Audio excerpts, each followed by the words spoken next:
أشهد أن لا إله إلا الله.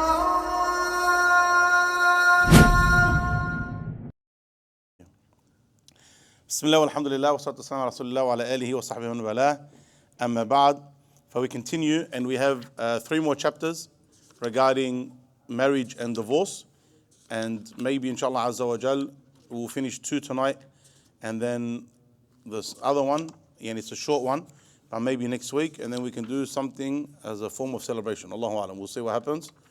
And then the people do divorce parties today, sah? So we finish divorced and we do a party for it. Allahu alam, we'll see what happens. Today we speak and begin with Bab Al-Hadaanah, the chapter of physical custody. This is something which is another one of those examples where Islam says something and unfortunately certain people, because we live in a non-Muslim country, say something else. And this is very dangerous, because when we have the Sharia that says one thing and people go against the Sharia, it can be a simple sin, major or minor, but it's a sin that the person can repent from. Or hayadhan billah, it can actually be a form of kufr. If someone believes that other than the Sharia is better than the Sharia, then this is kufr bil ijma'.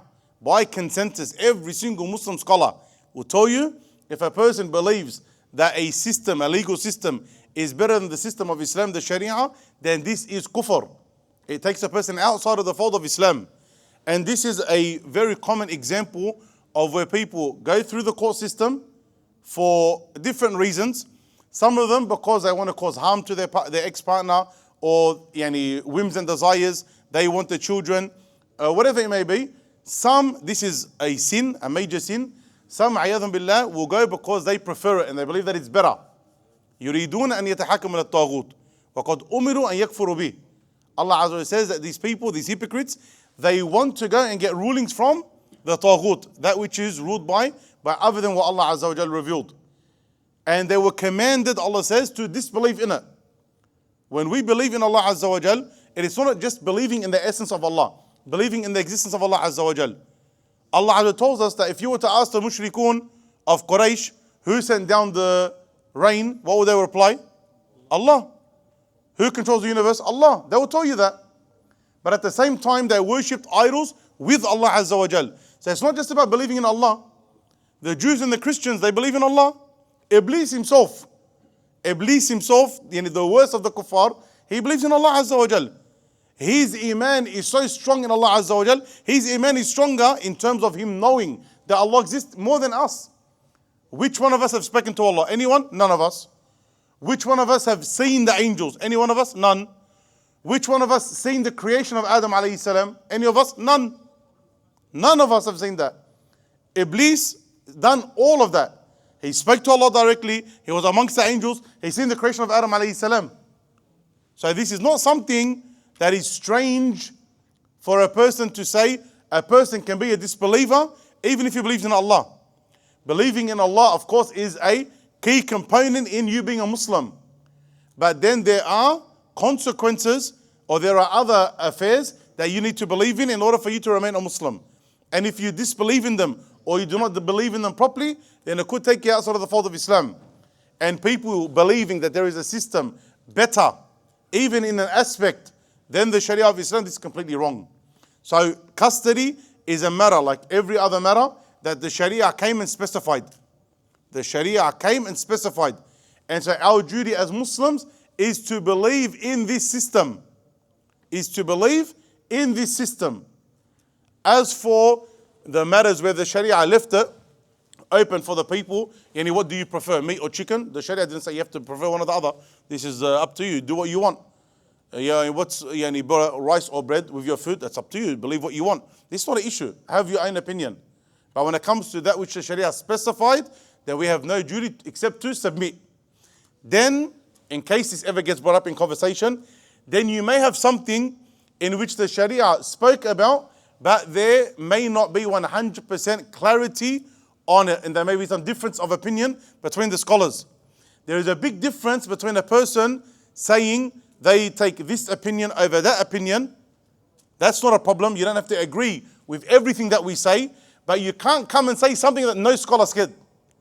You can't come and say something that is completely outside of the realm of the Sharia. That is not acceptable. So yes, someone may be on an opinion and you say, I apologize, but I disagree with that opinion respectfully, and I believe the other opinion is stronger. That's not an issue in the Sharia. That's not an issue. But when is it an issue? When you want to come and go against every single scholar. You want to come and invent something completely new, or something which all the scholars agree is against the Sharia of Islam. This is when it becomes a major issue. Unfortunately, we are seeing, when it comes to divorce, we are seeing major issues in what the woman takes from the rights of the husband, or the husband not fulfilling his rights towards the wife, especially financially, or we are seeing, and this I'm talking about through the court system, or we are seeing matters of custody also leading to matters of oppression. They are using it for their advantage to cause harm to the ex-spouse, and this is not allowed in Islam. In Islam, just like you got married upon goodness, you get divorced upon goodness. You get divorced upon goodness. He says, rahimahullah, أحق الناس بحضانة الطفل أمه ثم أمهاتها وإن علون ثم الأب ثم أمهاته ثم الجد ثم أمهاته ثم الأخت من الأبوين ثم الأخت من الأب ثم الأخت من الأم ثم الخالة ثم العمة ثم الأقرب فالأقرب من النساء ثم عصباته الأقرب فالأقرب. The most deserving of the physical custody of the child is the mother.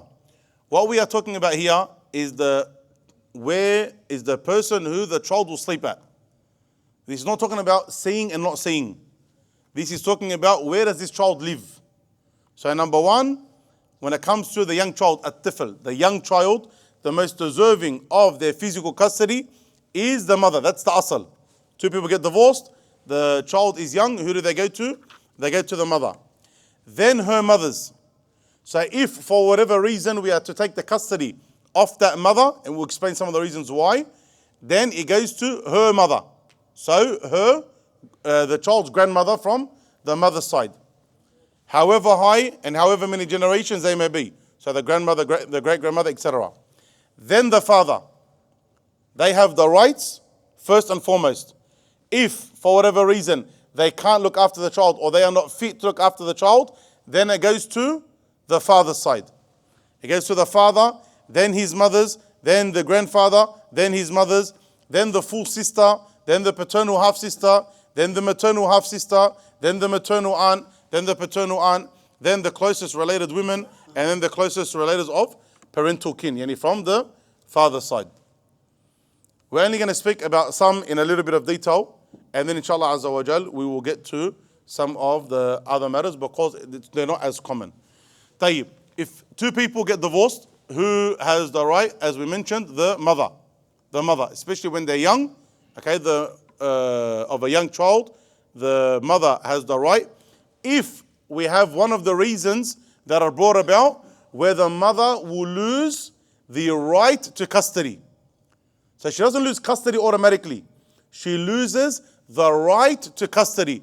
Meaning, now she's most entitled. Let's say she gets remarried. Islamically, she loses the right to custody. If one of the other people who have the rights to custody and the priority to custody then they can ask for that child. But if they don't ask for the child or they are not fit to raise that child, then she will keep the child with her. It's not that it's not allowed. It's not that the child needs to leave. It's that she loses the right to custody. Okay, and then the other people can make that claim. If it is not the mother, the next person is the mother of the woman. So the grandmother from the mother's side. And this is very unfortunate nowadays that no grandmother wants to assist in looking after their children, illa ma rahima rabbi.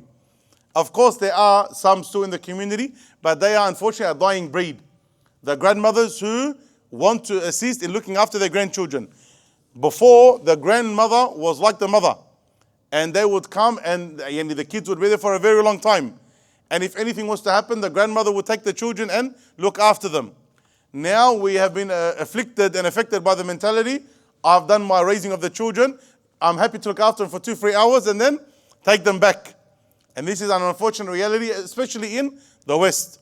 We are not saying that you have to and go above and beyond where you're killing yourself. No, but sometimes you are the most fit person to look after the child.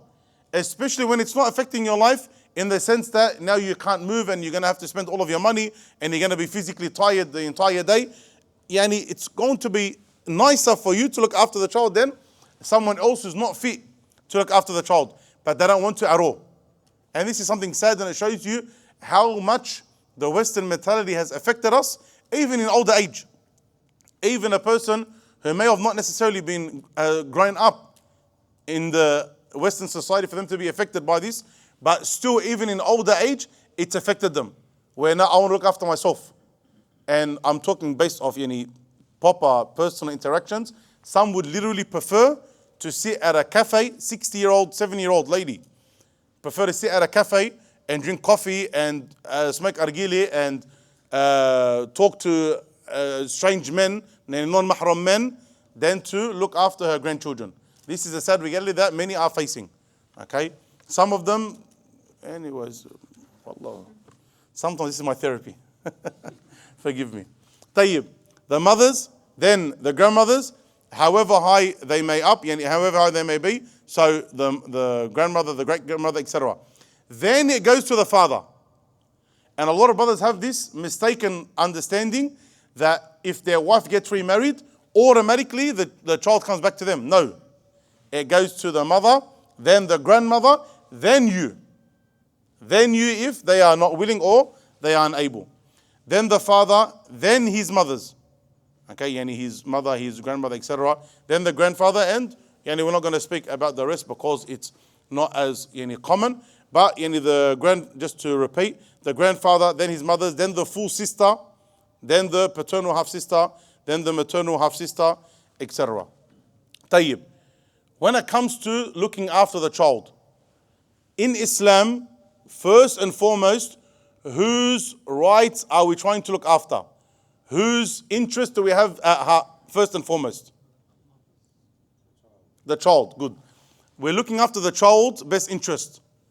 So if the mother is not fit to raise a child, Islamically, or maybe it could be due to certain conditions that they have where they are unable to look after the child, or they've got certain health issues, or not health issues, like they're addicted to drugs or whatever it may be, then this is a person that's not fit to look after a child, so that's a reason for it to be taken away and given to someone else. Okay, it may be financial. There are a lot of reasons why custody may be removed from a person.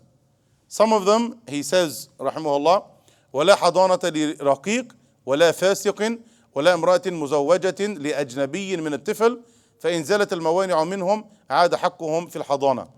The right to physical custody does not belong to a slave. A slave, they don't look after their own child if they get divorced and the other person is free, or because they're working for someone else. So how are they going to look after the child? Now, or a fasiq. A fasiq is someone who is an open sinner, an open evildoer. And now, let's say you have a mother who is going to look after this child, and that mother has no deen. That mother has no deen. But we're looking after the best interest of the child. Is it from the best interest of the child to grow up in a household with no deen? No, it's not. So the Hadaanah, the custody, will not be given to them Islamically. Or for example, someone who openly drinks alcohol or openly doesn't pray. This is not a person that you would openly give or that you would willingly give custody of the child to, even if they are their mother or they are their father. So we're looking after the best interest of the child. Taban, worse than a fasiq is what? Worse than an open evildoer is a kafir, a disbeliever. We don't want this Muslim child to grow up in a non-Muslim household and become a non-Muslim. And that's why we remind the brothers, especially those that are not married, be very careful of marrying a non-Muslim. And we explained this before. From the wisdoms of marrying a kitabiyya, a woman from Ahl Kitab, whether she's Jewish or she's Christian, is that you are living in a Muslim country, you have children, inshallah, the offspring from her are Muslim. The offspring from her are Muslim. So kufr stopped and inshallah she became Muslim herself. But even if she didn't, then the children grow up as Muslims. Whereas in Australia, you're finding the opposite. In the West in general, you're finding the opposite. You're marrying a non-Muslim woman, you get divorced, Islam stopped with you, and now your offspring are kuffar a lot of the time. Because the kids grow up with the mother the majority of the time based on Australian law. So now you're a Muslim, you die, your kids, 3, 4, 5 kids, however much they may be, most of them, if not all of them, grow up as disbelievers. So be very careful of marrying a non-Muslim woman. Okay? It's not allowed for the custody in Islam for it to be given to a fasiq, let alone be given to a kafir or kafira. Some of the ulama specify the fasiq here, their fisq, their evil is to do with the raising of the children. So if someone has a secret sin, okay, or they have a sin, but it's got nothing to do with the raising of the children. Let's just say, a person, he raises the children well, he looks after the children, he instills good morals in the children, but he deals with riba. Okay, this person deals with riba. Does he sin in dealing with riba? Not indirectly, because indirectly there's an effect of all sins, generally speaking. But does it directly affect the upbringing of his children? Generally speaking, no. Okay, he deals with riba, but it's not a direct influence on the child where he's teaching him not to pray and not to be a good person and not to wear hijab, etc. Okay, so some of the ulama differentiated between that, like in the wilayah of the father. They say, for example, the father, maybe he's a fasiq, so he's not allowed to be a wali for the daughter, but some of them say the fusuq is to do with the guardianship of the daughter. So maybe he's a person that deals with riba, but he's good with his daughter and he's got her best interest. So it doesn't automatically remove him from the guardianship of the daughter. So you understand the differentiation between the two. وَلَا امْرَأَةٍ مُزَوَّجَةٍ لِأَجْنَبِيٍّ مِنَ الطِّفْلِ, nor a woman who is married to a man who is strange, he's foreign, he's not a mahram of the child. This is also important. If a woman gets remarried, and it's encouraged for the woman to get remarried. If a woman, she gets divorced or her husband passes away, I know in some cultures this is considered aib, but Islamically this is recommended for her to get remarried. And this is better for her chastity, this is better for her financially, it's better for the children, for them to have someone positive influence in their life, etc. If a person gets divorced, that young child is going to the mother. If she gets remarried, then this is one of the examples and times that she loses custody of that child and they go to the others, whether it's her mother or the father or those that we mentioned after them. Tayyib, some of the wisdoms, because some people ask this question, why? What are some of the wisdoms? These should be very obvious ones.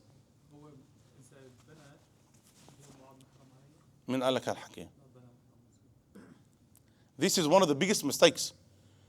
Some people think like if she has a daughter, when they get remarried, okay, that the stepfather is not mahram for the child. No, the step parents are maharim for the children. Okay, the step parents are maharim for the children. One of them, for example, if there's half siblings, they're not mahram. So step siblings, my apologies, step siblings, they're not mahram. So if he's got marriage, if he's got kids from another marriage, and she's got kids from another marriage, when they get married, they are not mahram for one another. So let's say he's got boys and she's got girls or vice versa, they're not mahram for one another, and so there can obviously be some issues there in terms of covering up and privacy and the like. Good. Other examples? His family member, like if they come to his house, like his brother. It could be uncomfortable for the children because his family members might not be mahram for the children that come over. Jayyid. It will take some of their time, and for example, if they have one more kid or two more kids, and then they're married, they have kids as well, like to take care of them. Yeah, so whose attention is going where? Because the answer is correct. Attention to the kids, The parents not giving the attention to the children. Yeah. This is one of the biggest reasons. Okay, because now, for example, a woman gets married, normally, Islamically speaking, her first priority is her husband. Her first priority is her husband. So now if she's busy and looking after the husband, it's very easy for the children to be somewhat neglected. And unfortunately, you see this commonly happen. Or it causes issues if it's the other way around. If she gives the priority to the children, and then the husband, he's not having his rights fulfilled, there can be issues there. Okay, good. Some other reasons? What are some other reasons that she loses automatic custody or automatic right to that custody?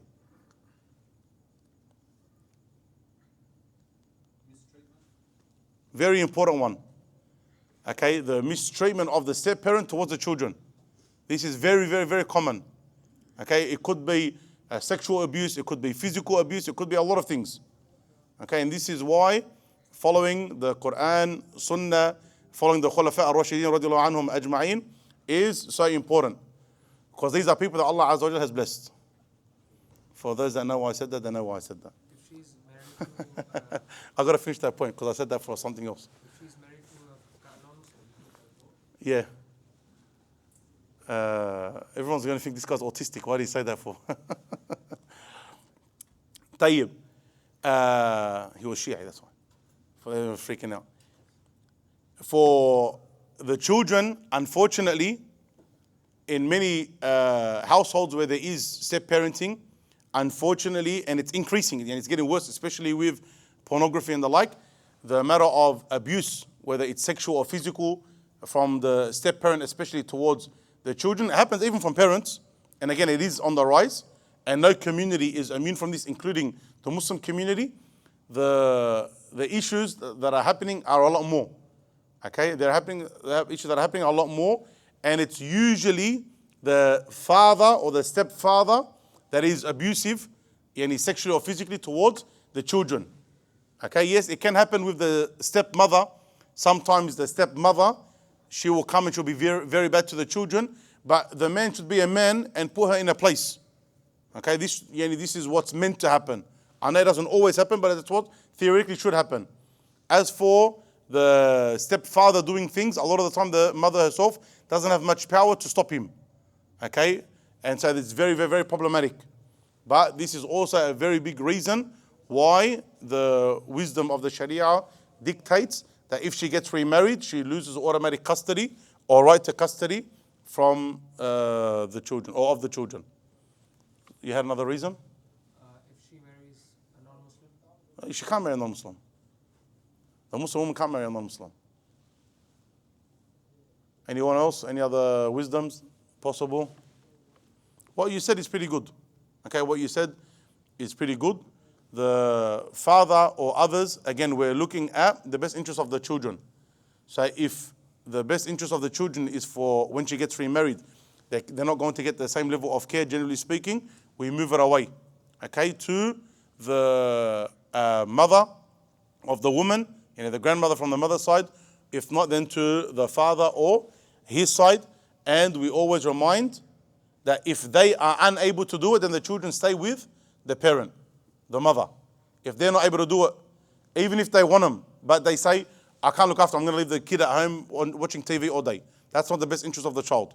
Okay, we need to be very careful with this matter. In question time, sir. If the reason that the preventative factor was there, then they go back to the original ruling of custody. So let's say the child is, for example, 2 years old. Then they get married, the mother gets married after the child's 2 years old. And the grandmother or the father take the child. And then she gets divorced. Okay?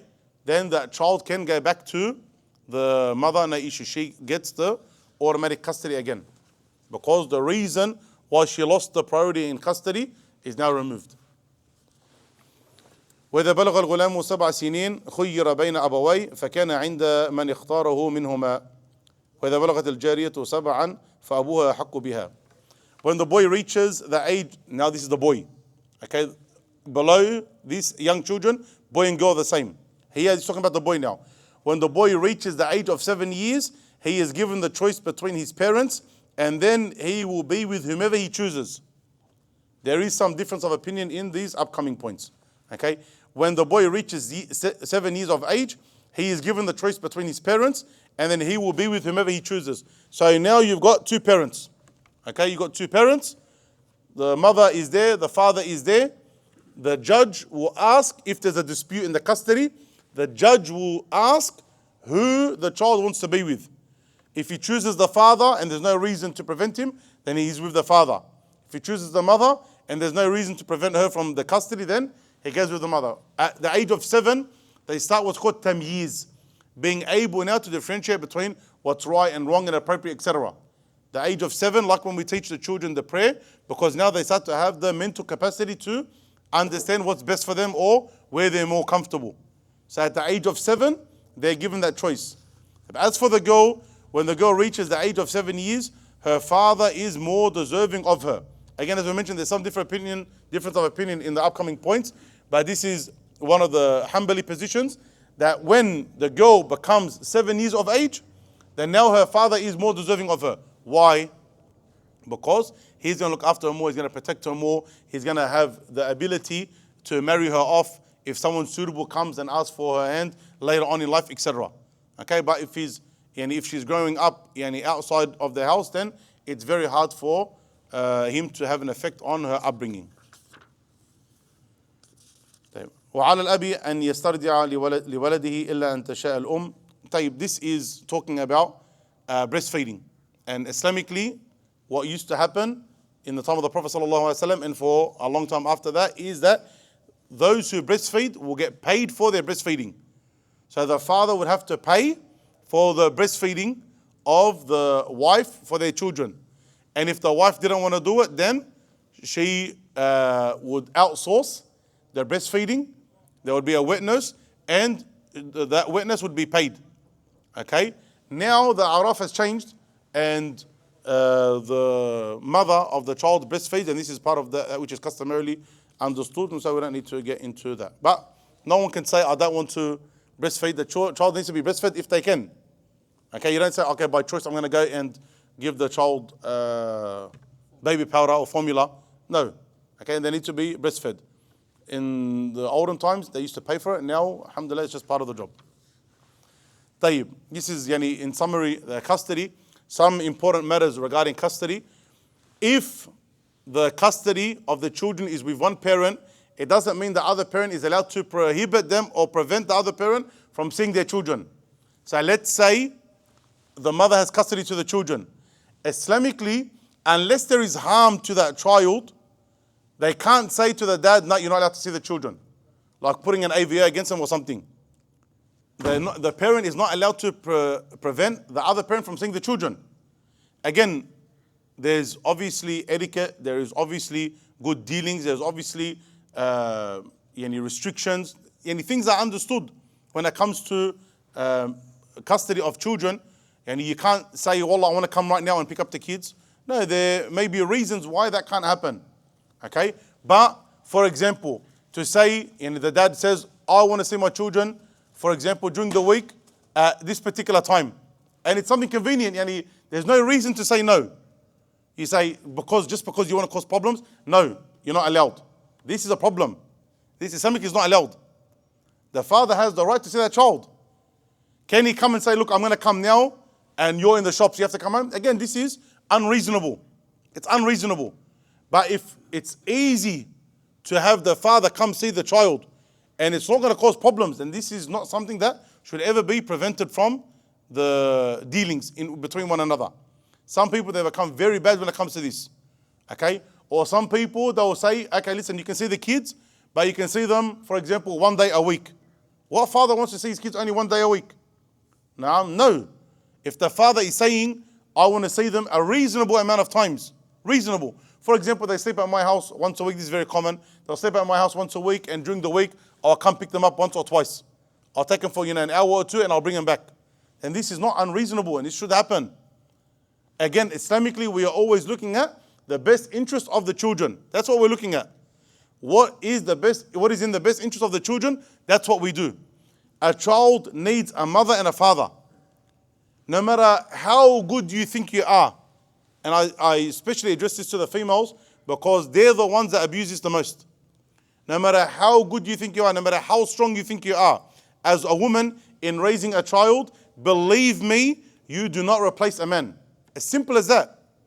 Just like a father, no matter how good and how sensitive and how feminine he thinks he is, he will never replace the place of a mother. It's impossible. The same with the woman and how she raises, especially her boys, not only especially but her boys and her girls, because the girls also need the attention from a male. And if they don't get that from someone good like their father, then they get searching for from outside of the house. And a lot of boys, they have many issues, and straight away either he has an absent father or he doesn't have a father at all. So do not prevent your husbands or your ex-husbands from seeing their children. Unless there is a real reason why you're saying no, then it shouldn't happen. On top of that, if for whatever reason, the child's father, let's say, is an absolute job kick. The dad, he says, I don't want anything to do with my kids. I don't want to see them. Let's just say that happens, and it does. Okay? You need to make sure that there are men in that child's life. It may be his uncles, it may be cousins like other relatives, it may be any good neighbors, it may be people in the community, like from the masjid that are known. Whatever it is, these children need male figures. And to try and remove that from the child and raise them with only one parent, this is not going to work. Allah Azza wa Jal created us a way for a reason. Allah created the man, created the woman, and both of them are allowed to raise the child. For one to raise the child without the other, this is almost impossible, especially with what we have today. Because some people may look at it and say, Akhi, but Al-Bukhari's mother and Al-Shafi'i's mother and Imam Ahmad's mother, beautiful, amazing. This is in a time where society would help raise the kids. Society would raise the kids. They used to get the children ready at a young age and send them to the muallim or the mu'addib in the katatib. They used to have places where they would study and they would teach them adab. They would go with their teacher. Now the society, if they walk in the streets, the people would advise them how to walk, how to talk, how to sit, how to speak, how to interact with others, etc. We don't have that today. No one advises anyone. Everyone's scared. And even as a sheikh of a masjid, sometimes you're a bit worried to advise one of the kids, Akhi, sit down and do your afkar, because you don't know how his dad's going to react. Some say, Jazakumullah khairan, some say, don't talk to my son. So something you want to say, well, yeah, and something you want to give it over. Because people are different. People are different. So you can't rely on society. They had society to assist them. We don't have, unfortunately, society to assist us. Tayyib. For the parents that have issues with custody, or in terms of they're separated now and khalas, the thing's set, you need to also understand that the divorce was between you and your spouse. You and your ex-husband, you and your ex-wife, that's where the divorce was. As for the parenting didn't stop between the children. So you're still their mother and you're still their father. And you need to keep that into consideration when you're giving advice to your children, or when you're giving advice to your ex-spouse. You can't make those kids hate their parent. Some dads will use the time that they have to make the woman the biggest shaitan. And some mothers will do the same. The time that they have, they'll use it to brainwash the children. And then the children don't want to get to their dad or don't want to get to their mum. And they use that as an excuse of why they play games with the custody. Or the children said that I want to sleep at your house today. Of course they don't want to sleep at their house today, because you've been brainwashing them for the past 2 weeks. Who wants to go sleep at a monster's house? Or they're with the dad, and the dad talks that bad about the mum that they say, we don't want to go back. Of course they don't want to go back, because you've created a monster of the mum. Your job is to only speak goodness to them.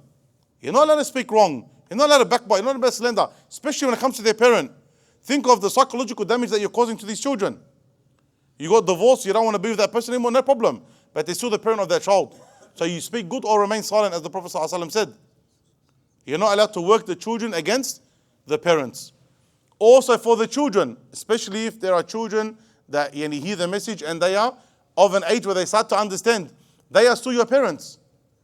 Whether they're divorced or they're living in the same house, they remain your parents. And so you need to show goodness to both. You need to show goodness to both. You can't say, Wallah, look, I know he's my dad, but I never want to see him. Or I know she's my mum, but I never want to see her. But a lot of the time, it's not the children's fault. It's very rare that this is the children's fault. The children, they don't naturally hate their mother or father. It's usually instilled somehow. Someone prevented them from seeing the parent, or they spoke so much bad to the parent that this ended up happening. But as a child, your job and duty is to remain good to both. Again, sometimes there may be very specific reasons. And he varies, maybe, ayadhan billah, the father was extremely abusive. And every time you're around him, they continue to be extremely abusive. And that's why you don't want to be around the father. Understandable. Or the mother the same. Understandable. But if we're talking about the father's a good person, the mother's a good person, there was just issues between them, they can no longer stay together, your duty towards them still remains. That you have to be good to them, you have to check up on them, you have to obey them and the like. Okay, this is very, very, very important. For the fathers in this situation, I give you special advice. Make sure your children love you. If you only have 1 or 2 days with them, don't be a person that misses that day because you have to go fishing or because you have to finish work. You do whatever you can to make sure your children see you and they love you and you have a very good relationship with them. Because if you lose them, you've only got 2 days a week with them. If you lose them at a young age, they're not going to be by your side at an old age the majority of the time. So don't ever neglect the days that you do have with your children, especially if you get remarried. Some Yani brothers, Allahumma barik, if they get divorced, he's very good with his kids. He gets remarried to a new wife, he can't see his kids anymore. The kids will hate you times 7. Be very careful of that. You have to maintain this good relationship because you still need to fulfill your responsibility as a parent. You still need to be that person that child can fall back on and to go to for advice and to raise them into a good man or a good woman in the future, inshallah. Okay, so don't be that type of person that breaks off these ties with their children because of their bad dealings. They will speak about quickly the chapter of maintenance. Actually, khalas. We'll stop here, inshallah, because the next chapter is middle and then the last one is short. So we'll leave them for next week because, mashallah, Aisha is close. طيب هذا والله أعلم. صلى الله على محمد وعلى آله محمد صحبه أجمعين.